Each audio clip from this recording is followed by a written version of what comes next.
Well, Bob, what happened here at Tad Gormley Stadium in the 100-meter dash yesterday was totally unexpected and may have been the passing of an era. It all happened in a flash. Sometimes the biggest moments manage to slip by, passing before our eyes, but not really grabbing the attention they deserve. It seems the passage of time is required to add clarity, perspective, appreciation. Yesterday may have been one of those moments. A moment when even the players involved don't fully comprehend what's taken place. For Carl Lewis, this was supposed to be just another day, another race, another step to another Olympic medal. Call it a leap of faith. This, after all, is the fastest man in the world. He's dominated for so long. But maybe it takes more than faith to win a race. Yesterday afternoon, just around 5 o'clock, some of the fastest men in the world got together here in New Orleans to see who would represent America in the 100-meter sprint at the 1992 Olympics. Mike Marsh, Mark Witherspoon, Dennis Mitchell, Leroy Burrell, and the man who has won the last 2 Olympic gold medals in this event. 8 runners all told, and only 3 could make the 100-meter team. And this is a fair start, and it is Dennis Mitchell. Witherspoon is there, and Marsh on the outside. Mitchell in front. Here comes Burrell and Witherspoon at the line. Too close to call. It might have been Witherspoon with Burrell and Mitchell. Carl Lewis, the world's fastest human, will not be going to Barcelona to compete in the Open 100. Thank you, Jesus. Oh, it's so hungry. Got it.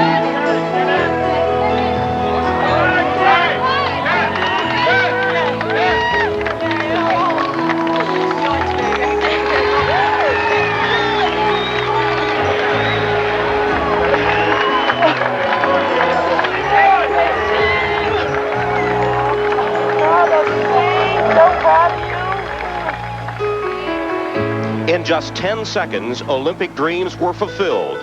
Olympic dreams were ended. Mitchell, Witherspoon, and Burrell go to Barcelona. And for the first time since 1980, an Olympic 100-meter final will take place without Carl Lewis. And in all likelihood, we'll never see him run in one again. A little flat all weekend. I didn't feel great, but you know, that's the way it is. And I'm very proud of the American team, and I hope they go there and kick buttons in Barcelona. A fairly upbeat Carl Lewis there, but O.J. Simpson, was it just a bad race, a bad weekend, or has age finally caught up with Carl? Well, I think as time goes on, we're going to find that Carl is going to have more and more days like this, especially in events of this format, where he has to run more than one race in 2 days. He had to run 4 races in 24 hours. He'll be 31 in, 10 days July from 1st. now? Yeah, 10 days from now. And I think, unfortunately, we're not going to see Carl Lewis perform well under these conditions. Again, in an invitational meet where he has to run once, hey, he can go out and break a world record. But like golfers, they can't compete. The older golfers, the seniors, they have trouble competing the 3rd and 4th day. They're good the first 2 days. Carl can't run a lot of races in 2 days. It's going to be interesting to see what he does in the 200-meter later this week. Carl will still be in the 200 and the long jump later this week and could be on the 4x100 relay team in Barcelona. We hope you join us later this afternoon for more track and field coverage from New Orleans. Bob Costas back in New York. Here's another aspect to the Carl Lewis developments of this weekend. 4 years ago in Seoul, it was the most awaited matchup of the games, Lewis and Ben Johnson in the men's 100 meters. Johnson would win that race in a world record, but he left Seoul in disgrace after testing positive for steroids. Lewis, who took second on the track, was awarded the gold, and Johnson's world record time was erased from the books. Johnson had to serve a 2-year suspension, and when he returned to the track, obviously, he was way off his former competitive level.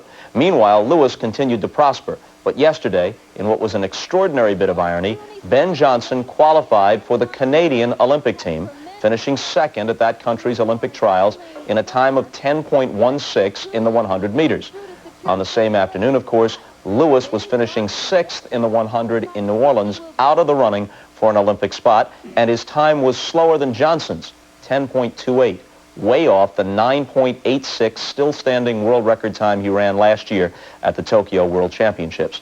After the race yesterday, Ben Johnson said, apparently partly pleased and partly surprised, "I don't want to see Carl anymore." And that was all Johnson had to say.